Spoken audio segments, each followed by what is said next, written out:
On Christmas Eve, my son looked at me across the dinner table and asked, "Mom, why did you sell the cabin Dad left me?"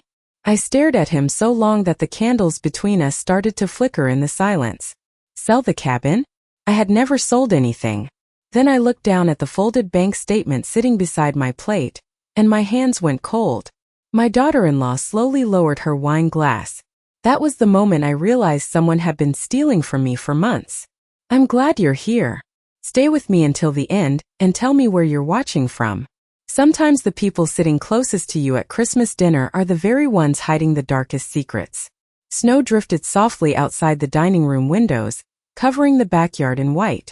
The house smelled like cinnamon, roasted turkey, and pine from the giant Christmas tree Melissa had decorated earlier that afternoon.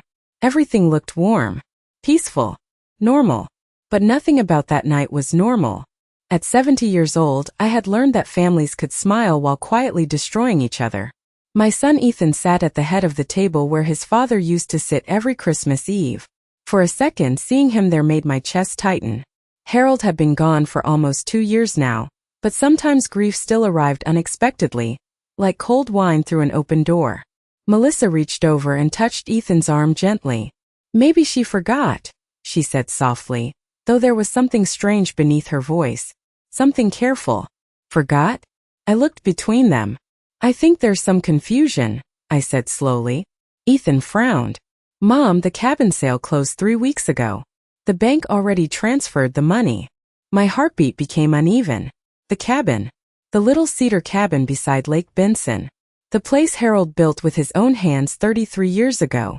The place where Ethan learned to fish. Where we spent every Christmas morning drinking coffee beside the fireplace while snow covered the trees outside. Harold loved that cabin more than anywhere in the world. Before he died, he made me promise never to let strangers take it. I swallowed carefully. "I didn't sell the cabin," I repeated. The room became still. Even the Christmas music playing softly from the living room suddenly felt distant. Melissa forced a small laugh. "Well, maybe your financial advisor handled it for you?" she suggested. I turned toward her. "I don't have a financial advisor." For the first time all evening, she looked uncomfortable. Ethan leaned back in his chair, confusion spreading across his face. "But I saw the paperwork," he said. "Melissa showed me the transfer documents herself." My eyes moved slowly toward my daughter-in-law. She immediately reached for her wine again. Outside, snow continued falling peacefully, while something ugly began unfolding inside my family. I looked down at the envelope beside my dinner plate. It had arrived in the mail 2 days earlier, but I hadn't opened it until tonight. I almost wished I never had. My name was printed across the front beside the logo of First National Bank. Inside was a statement showing 3 large wire transfers from my savings account. Transfers I never authorized. The final amount remaining in my account was barely enough to survive a few months. I felt suddenly lightheaded. "Mom," Ethan asked carefully, "what's wrong?" I slid the papers across the table without speaking. He picked them up. I watched the color slowly leave his face. "What the hell is this?" Melissa stood immediately. "I think maybe this isn't the right time." "No," Ethan interrupted sharply. "Sit down." That surprised all of us. Ethan almost never raised his voice around her. Melissa froze beside her chair. The fire crackled softly in the living room. I stared at the tiny gold angel hanging from the Christmas tree across the hallway. Harold bought that ornament during our first year of marriage. 50 years ago. Back then I thought love made people honest. Now I wasn't so sure anymore. Ethan flipped through the pages again. "These transfers," he whispered. "They're connected to the cabin account." I closed my eyes briefly. For months things had felt wrong. Little things at first.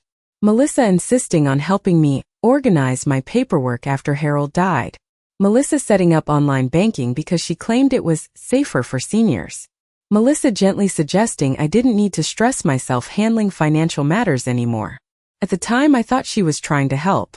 Now, sitting beneath the soft glow of Christmas lights, I realized how carefully trust could be used against someone. Melissa crossed her arms tightly.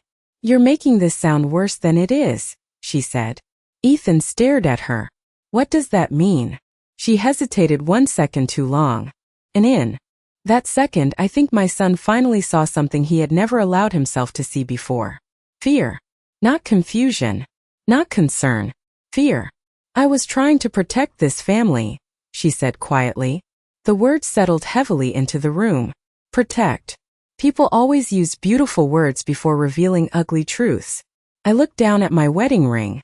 Harold used to tell me that Christmas revealed who people truly were. He believed kindness became clearer during the holidays. But greed did too. I suddenly remembered something strange from 3 months earlier. Melissa had stopped by unexpectedly while Ethan was away on business. She brought pumpkin muffins and insisted on helping me sort old documents in the study. At one point she asked casually, "You still trust Ethan to handle the cabin someday, right?" I laughed back then. "Of course," I told her. "That cabin belongs to family." Now the memory felt different. Sharper. Calculated. Ethan slowly lowered the papers onto the table. "Melissa," he said quietly, "what did you do?" She looked at him, and for a moment her entire expression changed. Cold. Defensive. Almost angry that she was being questioned at all. Then she looked at me, and I felt something icy move through my chest. Because suddenly I understood. This wasn't a mistake. It never had been. And somewhere beneath the glow of Christmas lights and wrapped presents, my family was beginning to fall apart. Nobody spoke for almost a full minute after Ethan asked that question. "What did you do?" Melissa stood beside the table with her arms wrapped tightly around herself, her face pale beneath the soft golden light hanging above us. The Christmas playlist had moved on to another song somewhere in the living room, but now the cheerful music sounded wrong. Like it belonged in someone else's house. Not ours. I folded my hands carefully in my lap to stop them from shaking. Outside, snow continued falling against the windows in slow, quiet waves. The world looked peaceful from the outside. That was the strange thing about betrayal. It rarely arrived with screaming. Most of the time it entered softly. Like family. Melissa finally sat back down. "You're both overreacting," she said quietly. "There's an explanation for everything." Ethan stared at her. "Then explain it." Her jaw tightened slightly. I had seen that expression before. Usually when she didn't get her way. The first time Ethan brought Melissa home was nearly 12 years ago. She was beautiful in a polished kind of way. Perfect hair. Perfect smile. Perfect manners. First I liked her. Truthfully, I wanted to like her. After Harold and I spent decades building a stable life, all I wanted was for our son to have happiness of his own. And Ethan loved her completely. So I ignored the little things. The way she corrected him constantly. The way she answered questions for him before he could speak. The way every holiday slowly started happening at her family's house instead of ours. None of it seemed serious at first. Families change. Children grow up. Mothers learn to let go. At least that's what I told myself. But after Harold died, something shifted. The loneliness inside this house became enormous. Mornings were the worst. For 48 years, Harold woke before sunrise and made coffee while humming old country songs under his breath. Even after retirement, he still followed the same routine every morning like clockwork. Then one day he was simply gone. A heart attack while clearing snow from the driveway. One ordinary February morning became the dividing line between my old life and whatever came after. After the funeral, Ethan and Melissa started visiting more often. First I appreciated it. Melissa brought casseroles. She organized medications inside neat little containers.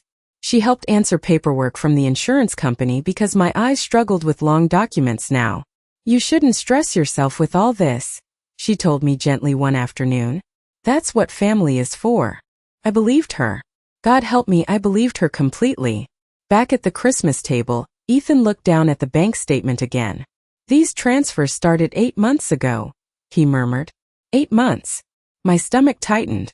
That was around the same time Melissa convinced me to switch everything to online banking. "You kept forgetting passwords," she reminded me now, almost defensively. "I was helping you." I lifted my eyes toward her. "No," I said quietly. "You were controlling it." Her face hardened instantly. For years I had watched Melissa transform depending on who stood in front of her. Around neighbors she was charming. Around Ethan supportive. Around strangers graceful and patient. But every now and then, usually when nobody else noticed, another version of her appeared. Cold. Impatient. Dismissive. Especially toward me. You always make me the villain, she snapped suddenly. Ethan blinked in surprise. Melissa. No, she interrupted. Your mother has never trusted me. That's not true, I said softly. And it wasn't. If anything, I trusted her too much. I remembered the afternoon she helped me clean Harold's study last spring. Dust floated through sunlight while we sorted old tax papers and photo albums. At one point, she paused beside Harold's desk and picked up the cabin deed. That place must be worth a fortune now, she said casually. I smiled sadly. It's not about money. She looked at me strangely after that, like she genuinely didn't understand the difference. The cabin sat beside Lake Benson, about 3 hours north of our town in Vermont. Harold built most of it himself during Ethan's childhood summers. The walls still smelled faintly of cedar and fireplace smoke. Every Christmas Eve, we used to drive there together through snow-covered roads while Ethan slept in the backseat beneath blankets. Those were the happiest years of my life. Before adulthood complicated everything. Before money started changing people. Ethan rubbed his forehead slowly. So the cabin wasn't sold? He asked again. I shook my head. I never signed anything. Melissa looked away too quickly. A terrible silence followed. Then Ethan said something that made my entire chest ache. Dad wanted me to keep that place forever. His voice sounded younger suddenly. Not like a grown man in his 40s. Like my little boy again.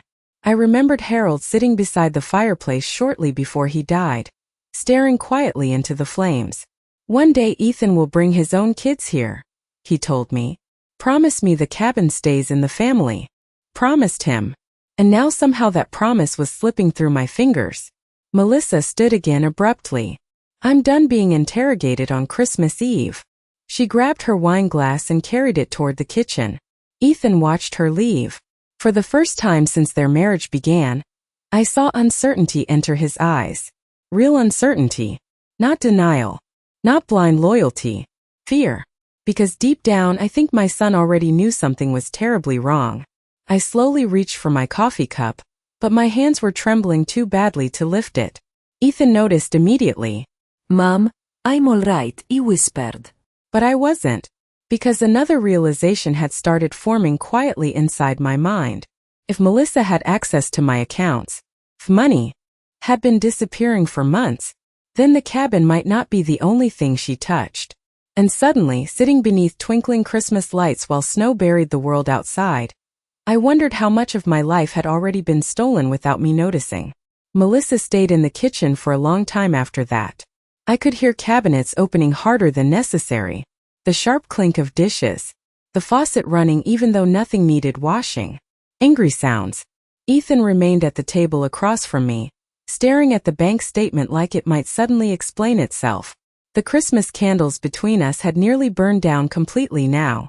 Wax pooled around the base of the glass holders Harold bought years ago from a tiny antique store outside Burlington.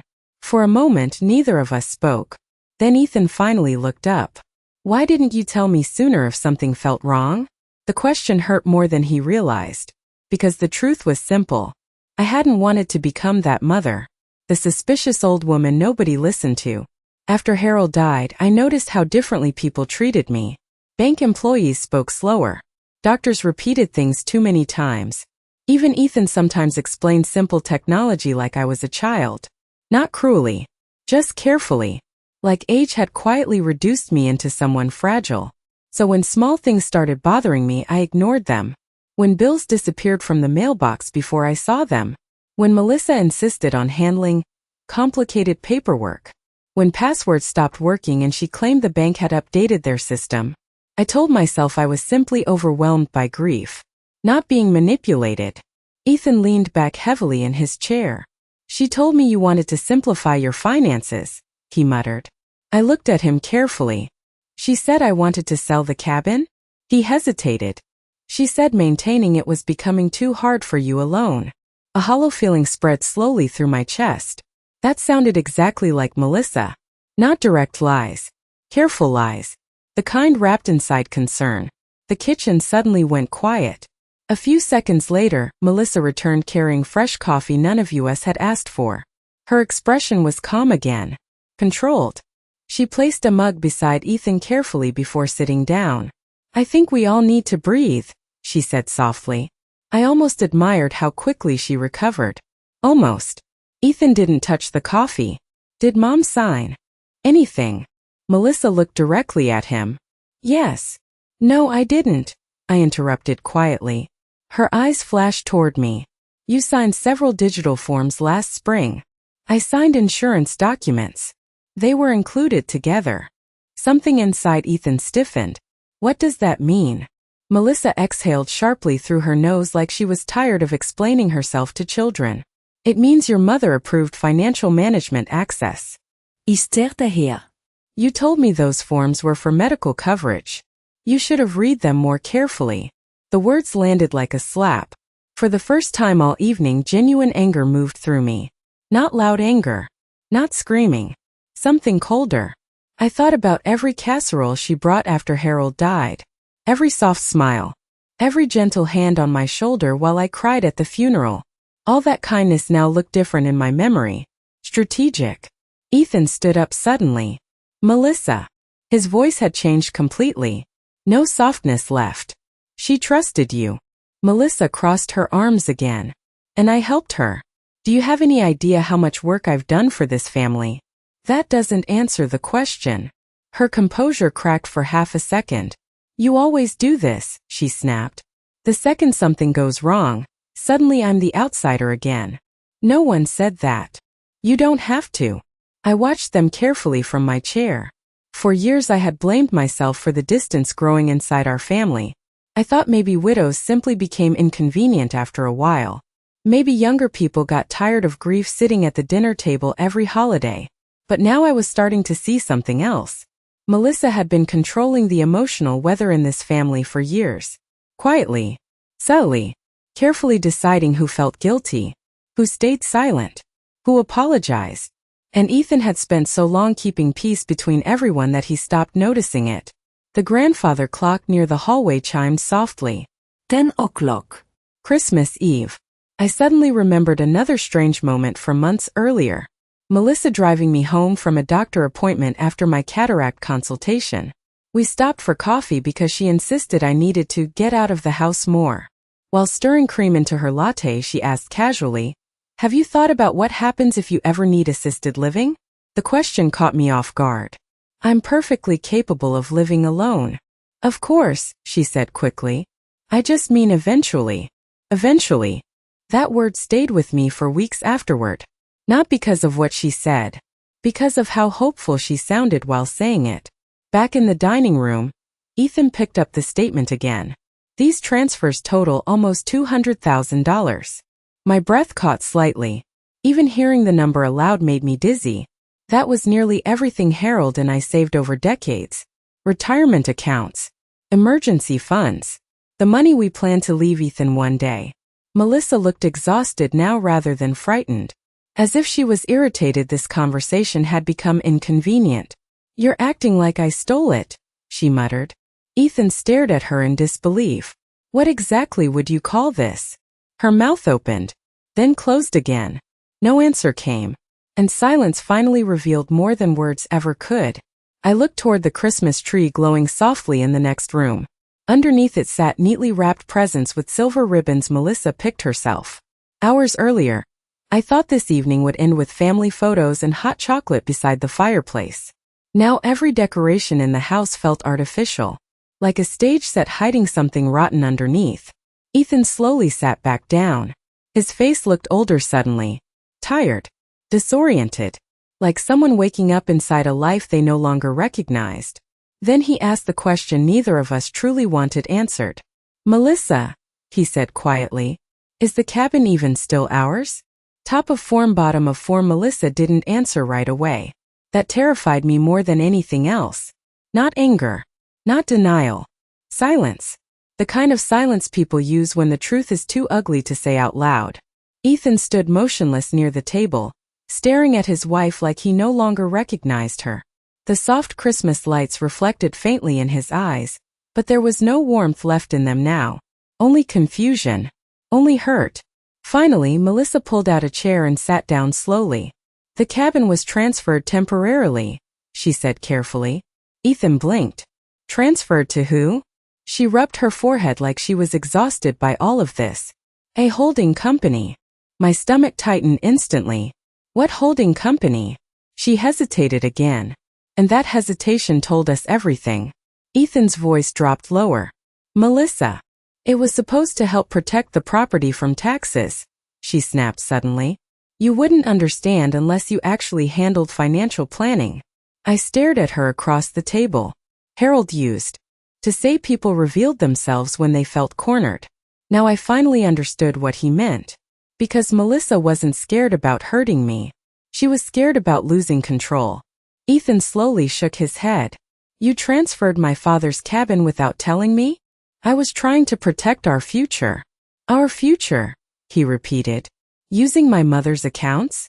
She signed the forms. I didn't know what I was signing. My voice came out sharper than I expected. The room fell quiet again. For years, I had avoided raising my voice around Melissa. Every disagreement somehow turned into proof that I was emotional or having a hard time adjusting. So I learned to stay calm, stay agreeable, stay small. But sitting there on Christmas Eve while Harold's memory hung over that room like smoke, I suddenly felt tired of shrinking myself for other people's comfort. Melissa looked at me with open frustration now. You always act helpless afterward. Ethan turned toward her immediately. What is wrong with you? I'm serious, she burst out. Do you know how stressful it's been managing everything? Your mom forgets passwords, ignores paperwork, leaves bills unopened. I was grieving my husband. For the first time since the argument started, Melissa looked slightly ashamed, but it disappeared almost immediately. I was helping, she said again quietly. Helping. That word kept appearing all night like a stain nobody could clean away. I remembered the afternoon she first asked for access to my online accounts. We were sitting in my kitchen while rain tapped softly against the windows. Harold had only been dead 4 months. I was exhausted all the time back then. Grief does strange things to the body. Some mornings I would walk into a room and forget why I entered it. Other days I sat in Harold's recliner for hours staring at television shows I never actually watched. Melissa arrived carrying soup and fresh bread from the bakery downtown. You shouldn't handle all this alone, she told me gently. I nearly cried from gratitude. That was the worst part.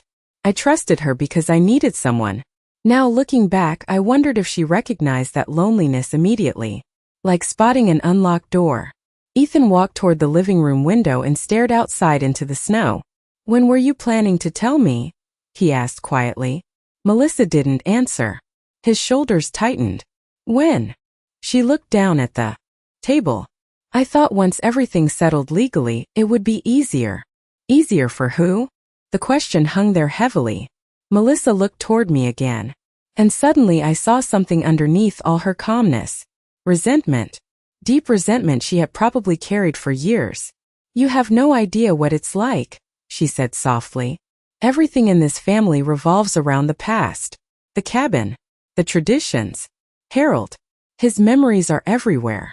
I swallowed carefully, because part of me understood exactly what she meant. This house was filled with Harold. Every ornament. Every framed photograph. Every recipe card tucked into kitchen drawers. Grief had frozen all of us in different ways. But there was a difference between wanting space and stealing someone's life to create it. Ethan turned slowly back toward her. So you decided to erase my father instead? No. Then what exactly were you doing? Melissa stood up abruptly again, pacing toward the kitchen before stopping halfway there. You want the truth? She asked bitterly. Neither of us answered. She laughed once without humor. Your mother was sitting on nearly $1 million between the cabin, savings, and retirement funds while we were drowning. Ich stared her. Drowning? Ethan had a 6-figure job in software sales. They owned a beautiful house outside Boston. Luxury vacations filled Melissa's social media every summer. But now pieces started connecting quietly in my mind. The expensive renovations. The new SUV last year. The sudden trips to Napa and Aspen. Appearances. Always appearances. Ethan looked stunned. What are you talking about? Melissa folded her arms tightly. The investments failed last year. His face went blank. What investments? She said nothing. And then I watched realization hit my son all at once. Hard. You lost money, he whispered. Melissa looked away. How much? Still no answer. The silence became unbearable. Finally she whispered. More than we could recover. Ethan staggered backward slightly like someone had shoved him. You used Mom's money to cover your losses? It was temporary. My chest ached so badly I pressed my hand against it. Temporary. That cabin held 50 years of my marriage. Every Christmas memory Ethan claimed to love. And to Melissa, it had become a financial solution. A number. A resource. I looked toward the fireplace where Ethan's stocking still hung beside mine. For one painful second, I saw him at age 8 racing downstairs Christmas morning in flannel pajamas while Harold laughed beside me. Back then our biggest worries were tangled lights and burnt cookies. Now our family sat buried beneath secrets instead of snow. Ethan covered his face with both hands. And in a voice I barely recognized, he asked, How long has this been happening? Melissa leaned against the kitchen counter without looking at either of us. The house had become unbearably quiet. Even the wind outside sounded distant now, muffled beneath heavy snowfall and layers of Christmas lights glowing softly across the neighborhood. How long has this been happening? Ethan repeated. His voice cracked slightly that time. Melissa closed her eyes for a moment. About a year. A year. The word hit me harder than I expected. An entire year of lies sitting beside me at holidays, calling me Mom, bringing pies to Thanksgiving dinners while quietly draining the life Harold and I built together. Ethan slowly lowered his hands from his face. A year, he whispered. She nodded faintly. I watched my son carefully. There are moments when people age right in front of you. This was one of them. He suddenly looked exhausted in a way I had never seen before. Not physically, spiritually. Like trust itself had become heavy. What investments? He asked quietly. Melissa rubbed both temples. It started with crypto trading. Ethan stared at her in disbelief. Oh my God. You said it was safe, she snapped defensively. You said everyone was making money. I put in $10,000, Melissa. Not our entire future. Her expression hardened again. I was trying to grow what we had. At my mother's expense? You weren't listening to me, she burst out suddenly. Nothing I said mattered unless it involved your mother or your father's memory or that stupid cabin. Don't, Ethan warned softly. But Melissa had crossed into something now that even she couldn't stop. You worship that cabin like it's sacred, she continued bitterly. Meanwhile, I was trying to keep us financially afloat, while you kept pretending everything was fine. My chest tightened. Ethan looked stunned. You told me our finances were stable. They were until the market crashed. And instead of telling me, you stole from my mother? I borrowed it. The word echoed sharply through the dining room. Borrowed. People always softened ugly things with softer words. Borrowed instead of stolen. Transferred instead of taken. Protected instead of manipulated. I suddenly felt very tired. Not weak. Just tired in the deepest possible way. I thought about Harold again. About the night before he died. We had been sitting together in the cabin beside Lake Benson, while snow fell outside the windows exactly like tonight. He sat in his old leather chair with a blanket over his knees, staring into the fire. You know what scares me most about getting older? He asked quietly. I smiled at him over my coffee mug. What? That someday you'll trust the wrong people because your heart's too kind. At the time I laughed. Now those words felt like prophecy. Ethan walked slowly toward the Christmas tree, pacing like he needed movement just to breathe. How much money is left? He asked. Melissa didn't answer immediately. That alone terrified me. Finally she whispered, Less than 50,000. The room tilted slightly around me. Harold worked 40 years running his hardware store. 40 years waking before sunrise. 40 years repairing roofs, helping neighbors, missing vacations because bills came first. And now almost everything he built was gone. Just gone. I reached for the edge of the table to steady myself. Ethan noticed immediately. Mom, I'm all right. But my voice sounded thin. Far away. Melissa looked at me then, and for the first time all evening, I saw real fear in her face. Not fear of Ethan. Fear of consequences. I was going to fix it, she said quietly. No one answered. Because there was nothing left to say to that. Finally Ethan spoke again. Is the cabin still legally recoverable? Melissa swallowed hard. I don't know. That answer hit him harder than all the others. I saw it immediately. The cabin wasn't just property to Ethan. It was his father. His childhood. The last untouched piece of the life we used to have before adulthood complicated everything. He stared at the floor for several seconds before speaking again. Who helped you do this? Melissa's eyes widened slightly. No one. You couldn't transfer ownership and move this kind of money alone. Silence. Ethan looked up sharply. Who? She wrapped her arms around herself tightly. My cousin Brandon helped with the paperwork. I felt sick instantly. I remembered Brandon. Smooth smile. Expensive suits. Always talking about business opportunities. Harold never trusted him. Some men, Harold once told Ethan, know how to sound successful long before they actually are. Apparently he was right. Ethan looked horrified now. You involved Brandon? He understands investments. He's been investigated twice. Melissa's face paled. How did you know that? I looked him up years ago. The room went silent again.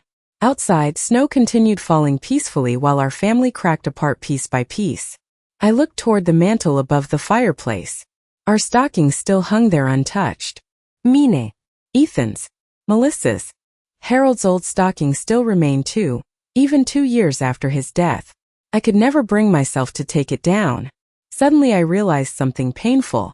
For months, maybe years, I had been trying to preserve traditions while everyone else quietly moved on from them. Except me. I was the only one still protecting ghosts.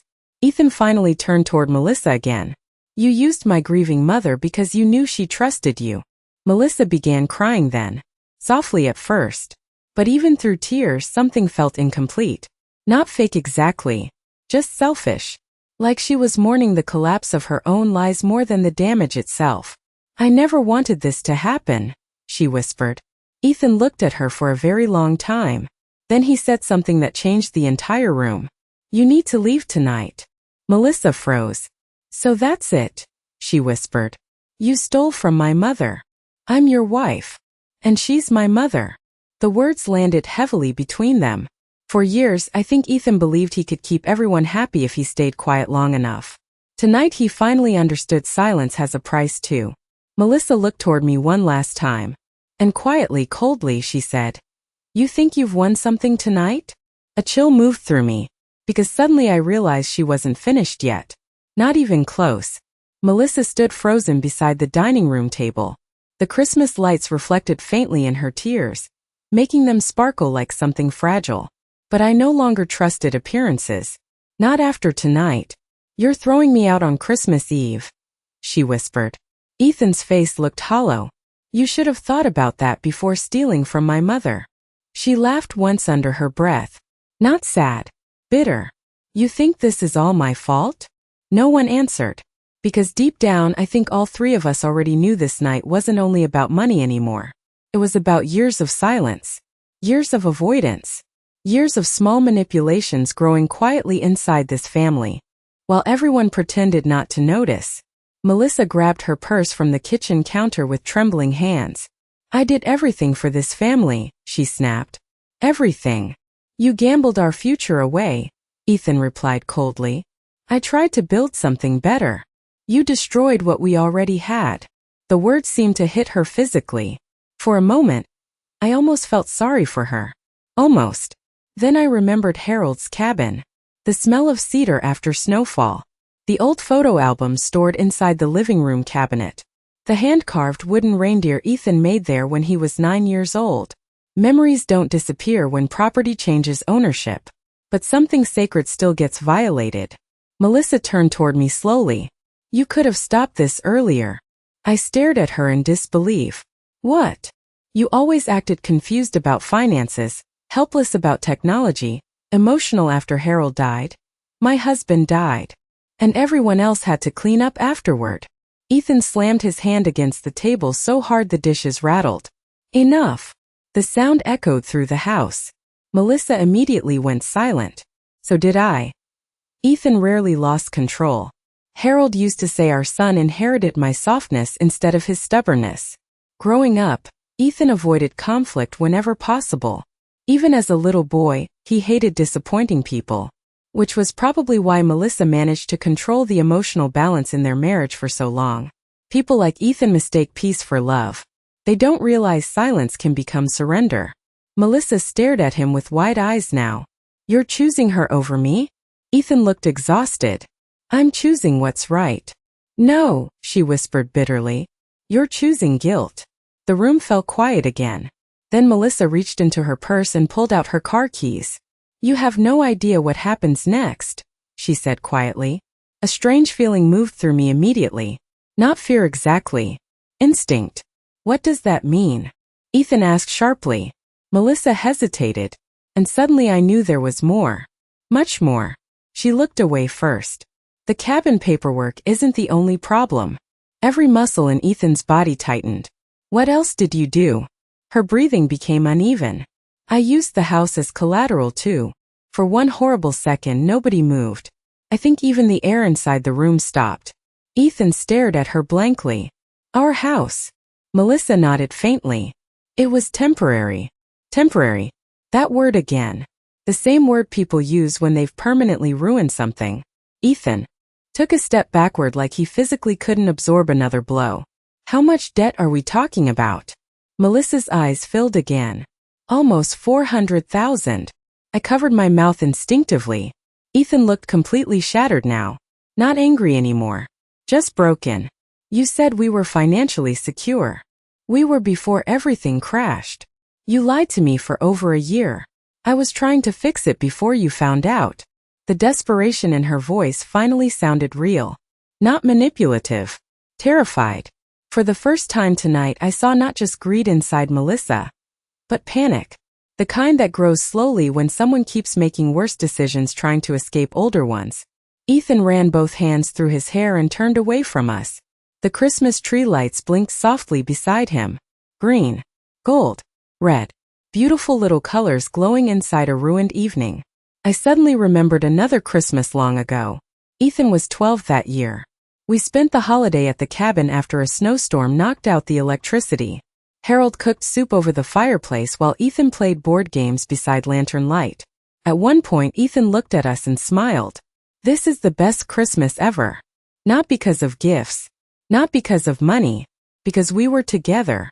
Now, standing inside this expensive house filled with designer furniture and hidden debt, I realized something painful. People don't lose families all at once. They lose them slowly. Conversation by conversation. Secret by secret. Lie by lie. Melissa wiped her face angrily. I never meant for any of this to happen. Ethan finally turned back toward her. But it did. Neither of them spoke after that. The silence stretched so long I could hear the grandfather clock ticking from the hallway. Then Melissa asked the question quietly. What happens to me now? Ethan looked at her for a long time before answering. I honestly don't know. That frightened her more than yelling would have. Because uncertainty leaves no place to hide. Melissa glanced toward me again. But this time there was no anger in her face. Only calculation. Like her mind was already searching for exits. Solution. Damage control. And suddenly I remembered something Brandon once said during a barbecue 2 summers ago. Smart people never lose alone. He joked while drinking whiskey on the patio. At the time everyone laughed. Tonight those words came back colder. Smart people never lose. Alone. A chill moved through my chest. Because if Brandon was involved, then maybe this situation was far bigger than any of us realized. And judging by the fear slowly returning to Melissa's eyes, she knew it too. Melissa left just after midnight. No dramaticudie. No epalegi. She simply grabbed her coat, walked to the front door, and disappeared into the snow without looking back. The sound of the door closing echoed through the house like the end of something permanent. Ethan stood motionless in the hallway for several seconds afterward. Then he sat down heavily on the staircase and buried his face in his hands. I had never seen my son look so lost. Not even at Harold's funeral. For a long time, neither of us spoke. The Christmas tree still glowed softly in the corner of the living room. Wrapped presents remained untouched beneath it, ribbons perfect, bows neatly curled. An entire holiday sitting there like a photograph of another family's life. I slowly carried the coffee mugs into the kitchen because I didn't know what else to do. That's the strange thing about shock. Your body keeps moving through ordinary tasks, while your world quietly collapses around you. I rinsed dishes beneath warm water while snow pressed gently against the dark windows outside. Behind me, Ethan finally spoke. I should have seen it. His voice sounded small. I turned off the faucet carefully. No one wants to believe the people they love are lying to them. That's not an excuse. No, I admitted softly. It isn't. He looked toward the floor. I thought I was protecting everyone by keeping peace. I leaned against the kitchen counter, suddenly exhausted beyond words. Harold used to say Ethan carried too much guilt for other people's happiness. Even as a child, he blamed himself whenever anyone argued. At 10 years old, he once tried to fix a fight between Harold and me by cleaning the entire garage without being asked. That was Ethan. Always trying to repair things that weren't his responsibility. Maybe that was why Melissa learned she could control situations by controlling conflict itself. If she cried, Ethan apologized. If she got upset, Ethan adjusted. Little by little, she became the emotional center of the marriage while he slowly disappeared around her. Ethan rubbed both hands over his face. How bad do you think this really is? I looked toward the dark dining room where the bank statement still sat beneath the dying candlelight. I think we still don't know everything. The words hung heavily between us. At 1:30 in the morning, Ethan called the bank. No answer, of course. Christmas Eve. So instead he left 3 voicemails and emailed someone from the fraud department he knew through work. Afterward, he sat at the kitchen table staring blankly at his phone. Then suddenly he froze. What? I asked. His face changed instantly. Fear. Real fear. He looked up slowly. Mom, did you ever co-sign anything for Melissa? My stomach tightened. No, think carefully. I didn't. But even as I said it, uncertainty crept into my chest. Because over the past year, Melissa had placed so many documents in front of me. Insurance forms, tax forms, medical forms, online forms, always smiling gently, always saying, just sign here. Ethan stood abruptly. We need to check your credit reports tomorrow morning. Tomorrow morning. Christmas morning. I almost laughed at the absurdity of it. Most families woke up opening gifts and drinking hot chocolate. We were preparing for financial disaster. The grandfather clock struck 2. Ethan finally looked at me properly for the first time all evening. And suddenly his expression broke. I'm sorry, Mom. The words came out quietly, painfully. I felt my own eyes burn immediately. Not because of the money, because of the little boy I could still see inside him. I failed Dad, he whispered. No, I said firmly. You were betrayed too. But I brought her into this family.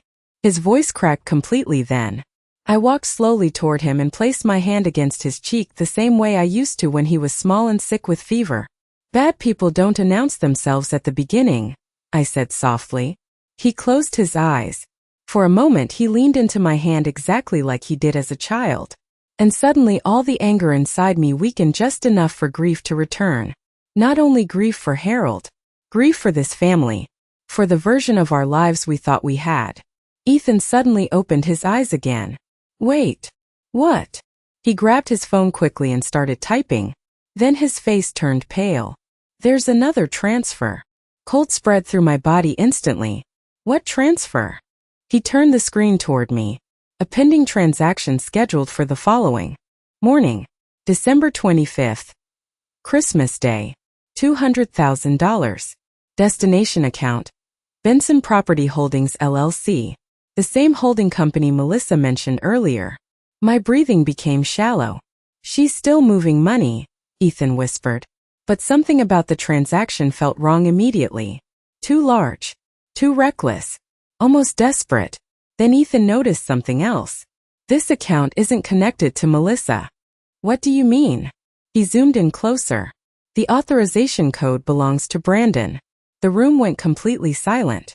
Outside, snowstorm winds rattled softly against the windows. And suddenly I realized Melissa may not have been the person truly controlling everything after all. Maybe she was trapped too. Used. Manipulated by someone even worse. Ethan grabbed his coat immediately. "Where are you going?" I asked. "To find Brandon. It's 2 a.m. "I don't care." Fear moved sharply through my chest. Not because of Brandon himself. Because desperate people become dangerous when they realize they're about to lose everything. And judging by that transfer, someone was panicking tonight. Ethan drove into the storm a little after 2:30 in the morning. I stood at the front window watching his headlights disappear through falling snow until darkness swallowed them completely. Then I was alone. Completely alone. The house felt different after that. Too quiet. Too large. Like all the warmth Christmas usually carried had leaked out through the cracks in a single night. I locked the front door carefully and walked back toward the living room. The Christmas tree still shimmered softly beside the fireplace, beautiful and indifferent to human disaster. For years, decorating that tree had been my favorite part of the holidays. Harold always handled the lights badly. Ethan used to laugh while the two of them argued over tangled wires. Melissa preferred everything color coordinated and elegant once she joined the family. Silver ornaments only. White ribbon. Perfect symmetry.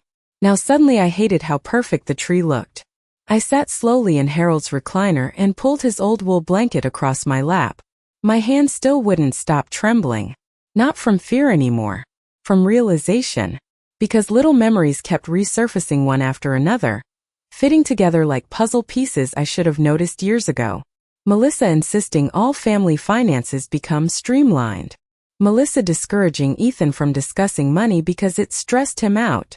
Melissa volunteering to help me after Harold died before I even asked. At the time it all looked like kindness. Now it looked like preparation. I stared into the dark fireplace and remembered something else. 3 months ago, Brandon visited unexpectedly while Ethan was away on a business trip. Melissa claimed he was helping review investment paperwork. I remember bringing coffee into the study and hearing Brandon laugh. "You'd be surprised how easy older people make this stuff," he said. The room went silent when they noticed me standing there. Melissa smiled too quickly. Brandon apologized immediately. But now, sitting alone at nearly 3 a.m. while snow buried the world outside, I finally understood what he meant. Older people trust paperwork because we grew up believing signatures mattered. We trust family because that's how survival worked for most of our lives. People like Brandon understood that. And they used it. My phone suddenly vibrated beside me. "Ethan." I answered immediately. "Are you all right?" Heavy breathing filled the line for a second before he spoke. "I'm at Brandon's condo." Something in his voice made my stomach tighten. "What happened?" "He's gone." The fear inside me sharpened instantly. "What do you mean gone?" "The place is half empty." Ethan sounded breathless. "Furniture's missing. Closets are cleared out." I closed my eyes. Oh God. There's more. Snow crunched loudly beneath his shoes as he moved somewhere outside. The neighbors said movers were here yesterday. Yesterday. Before Christmas Eve dinner. Before the confrontation. Which meant Brandon already knew something was coming. "This was planned," Ethan whispered. I pressed my fingers against my forehead. How much did Melissa know? "I don't know anymore." His voice cracked slightly on those last words. That hurt me more than anything else tonight. Because betrayal destroys certainty first. And once certainty disappears, people stop trusting their own memories, their own judgment, their own lives. "Come home," I told him softly. A long silence followed. Then Ethan said something that made my chest ache. "I don't think home exists right now." The line went quiet after that. Snowstorm wind howled faintly through the speaker. Then suddenly Ethan inhaled sharply. "What?" "There's a moving receipt taped inside the lobby trash room." My heartbeat quickened. "What does it say?" I heard paper rustling. "Storage facility outside Hartford. Unit registered under Benson Property Holdings." The same company. My pulse started racing now. "Ethan, listen to me carefully. Don't go there alone. I'm already driving." "Ethan." "He took everything, Mom." Anger had finally entered. His voice fully. Not grief. Not confusion. Rage. And honestly, that frightened me. Because Ethan had spent his entire life swallowing anger until it became silence. Men like that often explode all at once when they finally break. Please be careful, I whispered. He didn't answer immediately. Then quietly he said, I should have protected you better. The line disconnected. I sat frozen in the recliner afterward, staring at the glowing Christmas tree while fear slowly spread through my chest. Not fear of losing money. Money was already gone. I was afraid of what desperation might make people do next. Outside, the storm intensified. Branches scraped softly against the windows like fingernails. Somewhere in town, church bells rang faintly for midnight Christmas service delayed by weather. Years ago, Harold and I used to attend together every Christmas Eve no matter how tired we were. Afterward, we'd drive to the cabin through snow-covered roads while Ethan slept in the back seat holding whatever new toy Santa supposedly brought him. Those memories felt impossibly far away now. I looked down at my wedding ring beneath the glow of the tree lights. Then another horrible thought suddenly entered my mind. If Brandon was emptying storage units, if money was still moving tonight, then maybe the cabin itself was already gone too. Completely gone. I stood up too quickly, dizzy from panic. At that exact moment, my phone rang again. Unknown number. For 1 second, I almost ignored it. Then I answered. A woman's voice spoke softly. Mrs. Whitmore? Yes. My name is Dana. I work at First National Fraud Prevention. My heart pounded violently now. I'm sorry to call on Christmas Eve, she continued carefully, but we detected several suspicious attempts to liquidate additional assets connected to your late husband's estate. The room spun around me. Additional assets? What assets? I whispered. Silence. Then the woman quietly replied, Ma'am, whoever did this may be trying to take the cabin tonight. My knees nearly gave out beneath me. I gripped the edge of Harold's recliner so hard my fingers hurt. What do you mean take the cabin tonight? I whispered. The woman from the fraud department lowered her voice. We flagged emergency liquidation requests tied to Benson Property Holdings about 20 minutes ago. There's also an authorization request involving the property deed. My heart pounded violently. They're trying to sell it? We believe so. Closed my eyes. Christmas lights blurred together through sudden tears. Not because of the money. Because Harold built that cabin with his own hands. Every wooden beam carried pieces of our life inside it. And now strangers were trying to erase it overnight like it was nothing more than another financial asset. Can you stop it? I asked desperately. We froze the transfer temporarily, Dana replied. But someone needs to appear physically at the county records office first thing tomorrow morning. Tomorrow morning. Christmas morning. I almost laughed at the cruelty of it. Thank you, I whispered weakly. After the call ended, I immediately tried reaching Ethan again. Straight to voicemail. Panic spread through me instantly. I called again. Nothing. Outside, the storm had become vicious now. Snow slammed against the windows while tree branches bent heavily in the wind. Then suddenly headlights flashed through the front curtains. I rushed toward the window. Not Ethan. Melissa. She climbed out of her SUV wearing no hat, no gloves, snow swirling wildly around her as she hurried toward the house. By the time I opened the door, she looked terrified. Real terror. Not manipulation. Not performance. Terrified. He found Brandon, she said breathlessly. My stomach dropped. Where's Ethan? They got into a fight. Cold shot through my chest. What kind of fight? Melissa stepped inside quickly, snow melting across the hardwood floor. I don't know exactly, she whispered. Ethan called me from the storage facility. Her mascara had smeared beneath her eyes. Her hands shook violently now. For the first time since this nightmare started, she looked completely stripped of control. What happened? I demanded. Melissa swallowed hard. Brandon emptied most of the unit already. The paperwork. Account records. Cash withdrawals. Everything. And the cabin? He already has buyers lined up. My chest tightened painfully. No, not the cabin. Melissa covered her mouth briefly. He blamed me for panicking tonight. Said I ruined everything. Is daher. You helped him. Tears spilled down her face immediately. I know. The honesty of that answer stunned me into silence.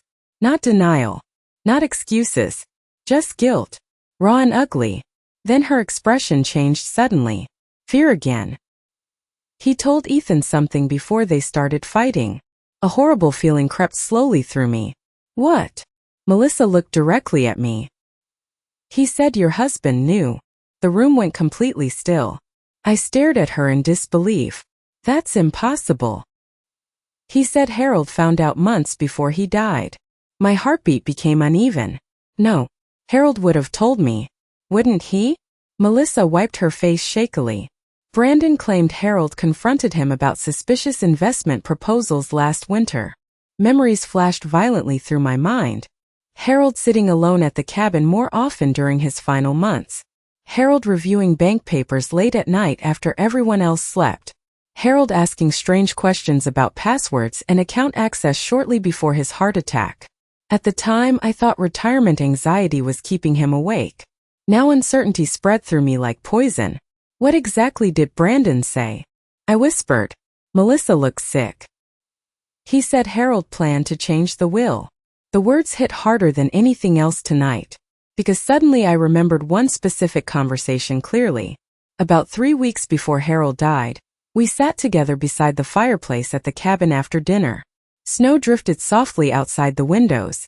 Harold looked strangely distracted that night. Finally he asked, "If something ever happened to me, would you be all right handling things alone?" I laughed softly. "You're not going anywhere." But he didn't smile back. Instead he stared into the fire for a very long time. Now my entire body felt cold. Maybe Harold already knew danger was inside our family. Maybe he died before he could stop it. Melissa suddenly grabbed my arm. "You need to call Ethan again." Fear surged back instantly. I dialed immediately. Still voicemail. Then finally a text appeared. "Coming home." 3 simple words. I exhaled shakily for the first time in minutes. Melissa sank heavily onto the couch beside the Christmas tree. For a while neither of us spoke.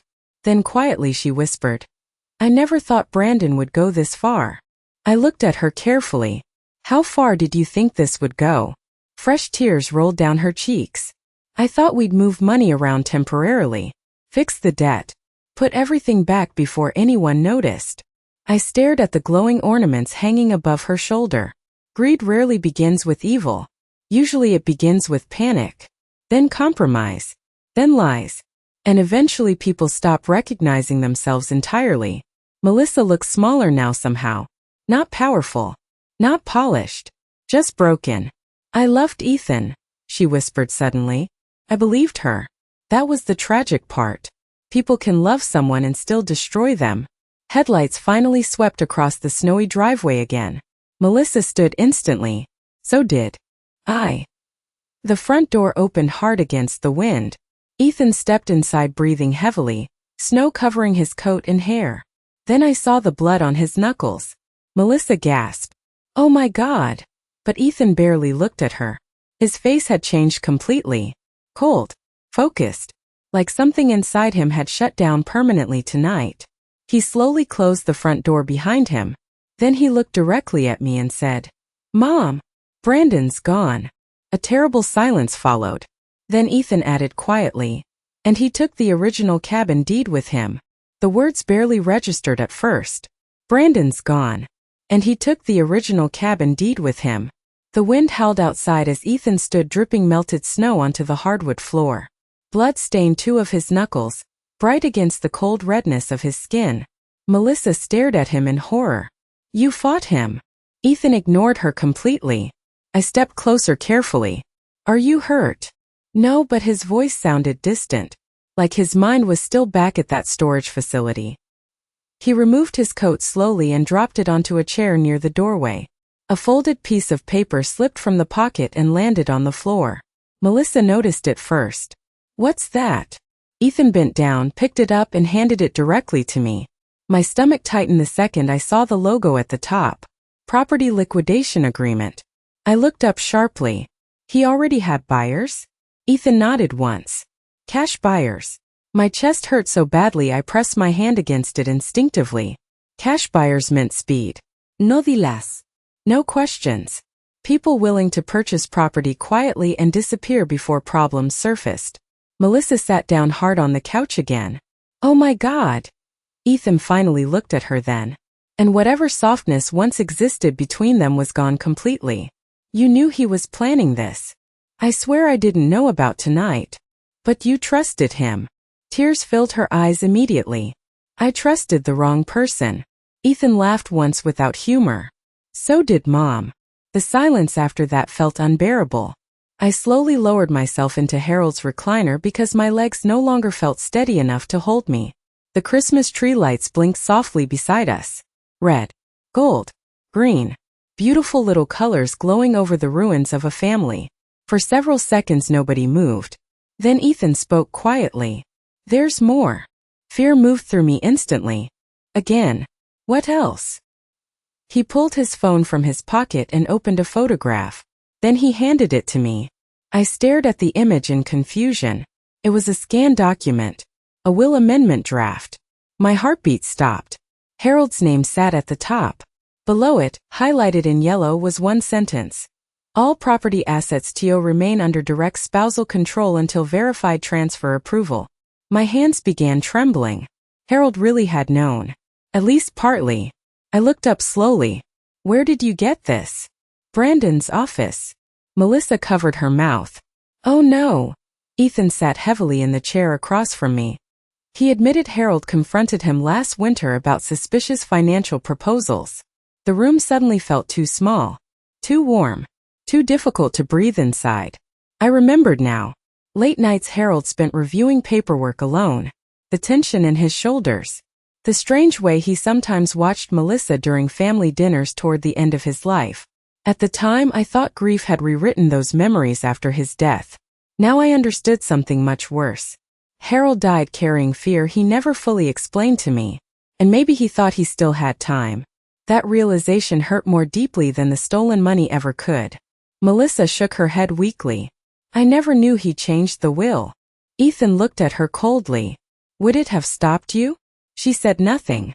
Outside, the storm finally began calming.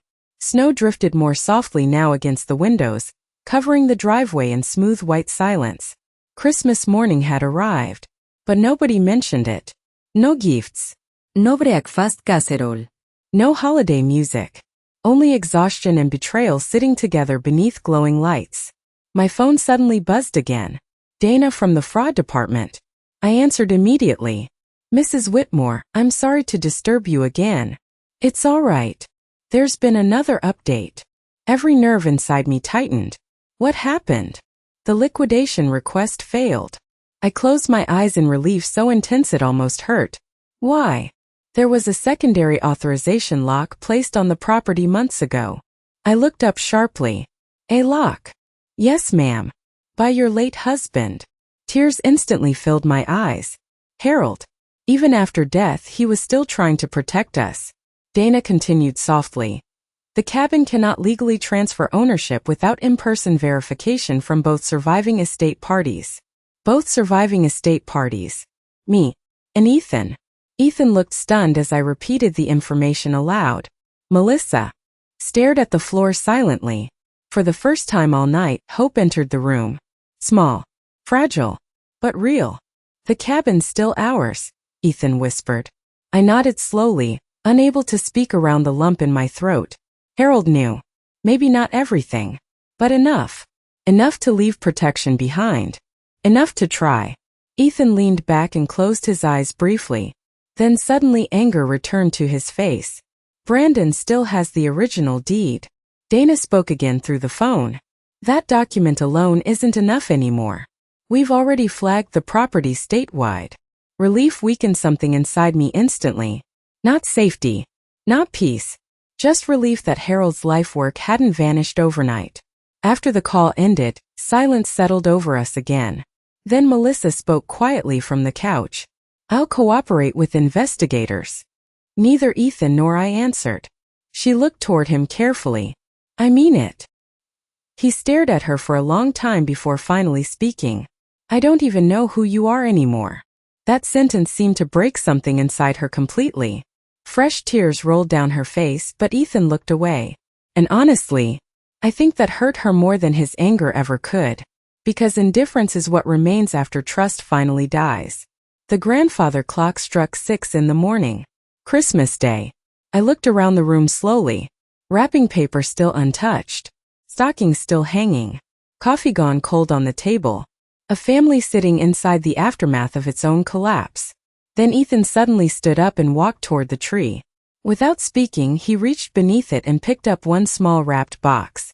My gift to him. He stared at it silently for several seconds before whispering, "Dad would hate this." Ethan stood beside the Christmas tree holding my present in both hands. The blinking lights cast soft colors across his face, but nothing about him looked young anymore. "Dad would hate this," he repeated quietly. No one answered. Because he was right. Harold loved Christmas more than anyone I ever knew. Not for the gifts or decorations, but because he believed the holidays reminded people who they really were. Hard times reveal character, he used to say while hanging lights outside the cabin every December. Not comfort. I wonder what he would think if he saw us now. A shattered marriage. Missing money. Police reports waiting to happen. And his son standing in silence holding a wrapped gift he suddenly looked afraid to open. Ethan slowly sat down on the floor beside the tree like he had when he was little. The movement nearly broke my heart.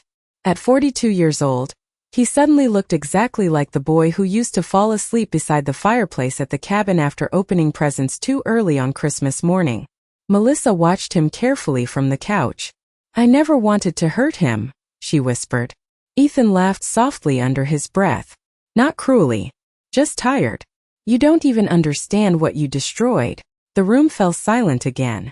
Melissa wiped her eyes with shaking hands. "I know you hate me." Ethan stared down at the unopened gift in his lap. "No," he said quietly. "I hate that I trusted someone who could do this." That sentence hurt her visibly. I saw it immediately.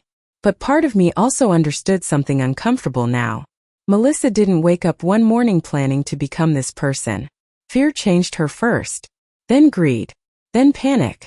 By the time people finally looked closely, she was already drowning too deep to climb back out honestly. That didn't excuse anything. But age teaches you something painful. Most destruction comes from weakness, not evil. Outside, Christmas morning sunlight slowly began brightening the snow-covered neighborhood. Everything beyond the windows looked peaceful again. As if the world had quietly reset overnight. I suddenly remembered another Christmas morning years ago. Ethan was 6. Harold spent 3 hours assembling a toy train set on the living room floor, while pretending he understood the instructions. Eventually he became frustrated and declared the manufacturer an enemy of fathers everywhere. Ethan laughed so hard he nearly choked on cinnamon rolls. I can still hear that laugh sometimes. Back when joy came easily.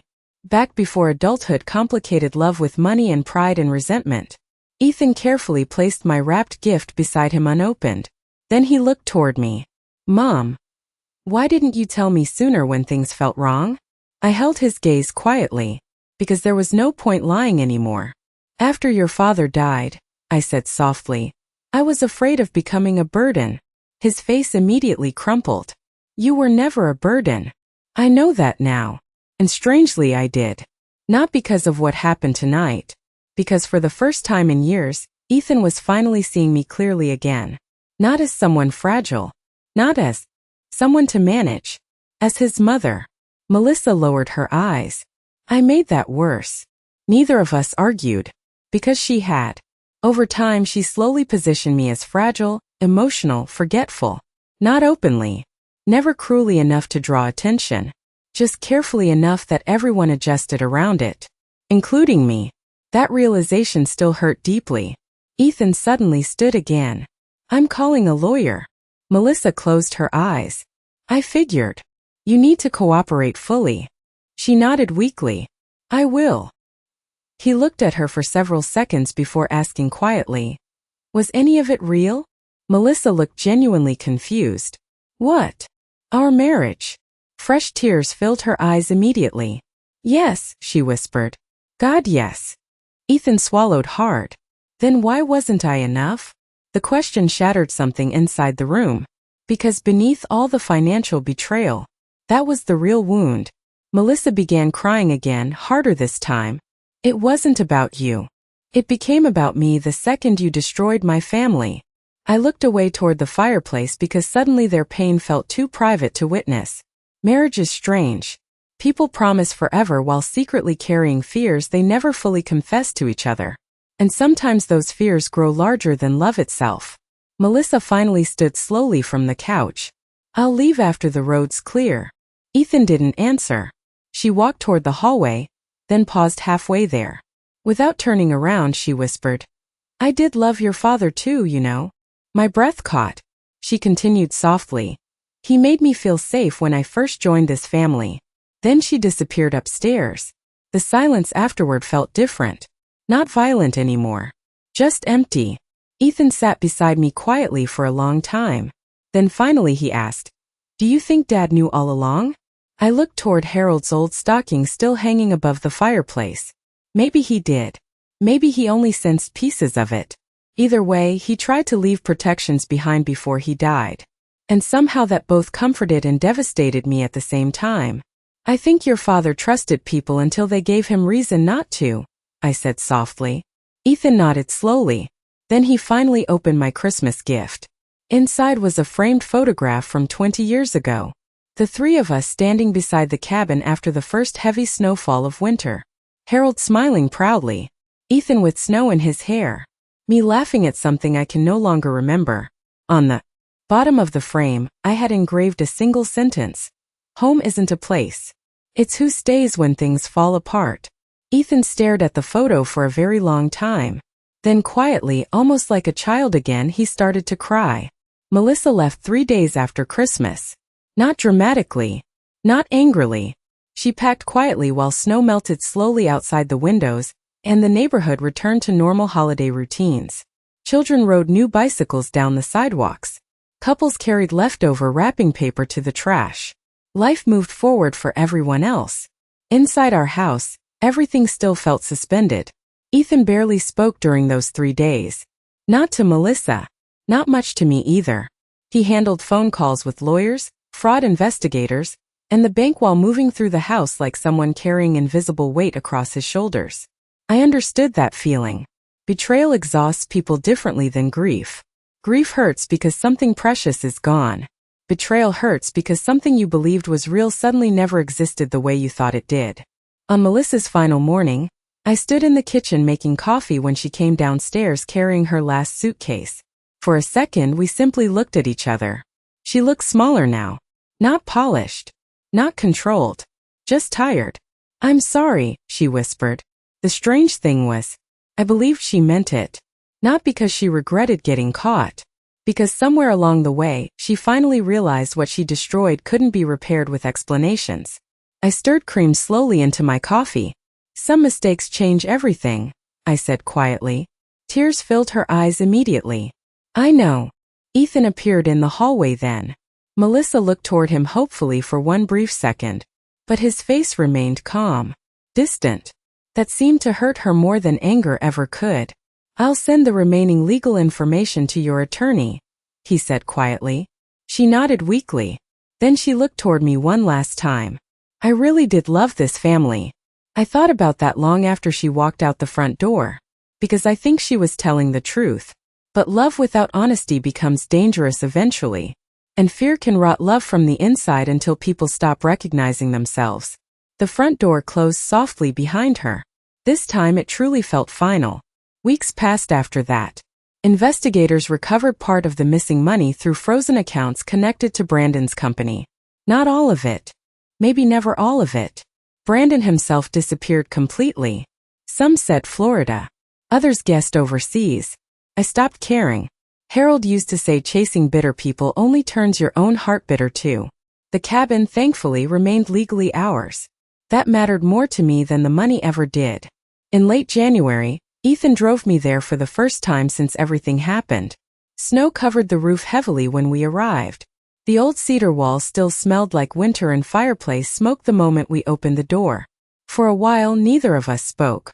Then Ethan walked slowly toward the stone fireplace and touched the mantel where Harold always hung stockings every Christmas.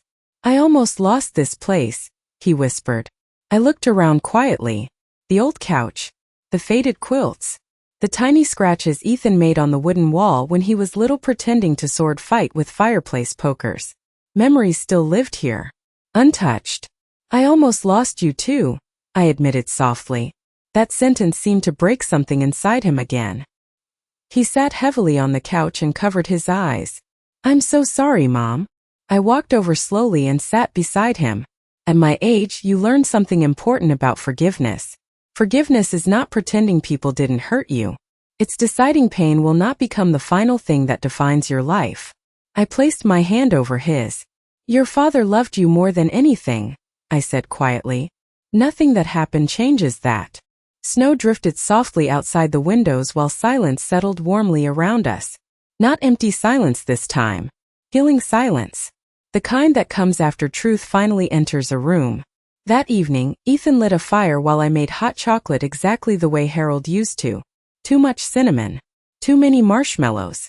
For the first time in months, the cabin felt alive again. Before bed, I stepped outside alone onto the porch. The lake had frozen completely beneath moonlight. Snow-covered pine trees surrounded the shoreline in perfect stillness. Beautiful. Quiet. Enduring. I pulled Harold's old coat tighter around myself and looked up at the stars. For 50 years that man gave me safety. Even after death, he was still trying to protect us. Tears finally came then. Not violent tears. Not broken tears. Just soft ones. The kind that arrive when your heart finally understands survival and grief can exist together. Behind me, the cabin. Door opened gently. Ethan stepped outside holding 2 mugs of hot chocolate. He handed one to me without speaking. Then we stood there side by side overlooking the frozen lake exactly the way Harold and I used to. After a while, Ethan smiled faintly. You know what Dad would say right now? I smiled through my tears. He'd say we're letting all the heat out. Ethan laughed softly. Real laughter this time. And for the first time since Christmas Eve, the sound no longer hurt. Some people inherit money. Some inherit property. But the most valuable thing Harold left behind wasn't the cabin or the savings account. It was the reminder that family isn't the people who stand beside you when life is easy. Family is who remains after the lies collapse. And sometimes, after everything falls apart, the people still standing beside you are enough to build a new life from the ruins.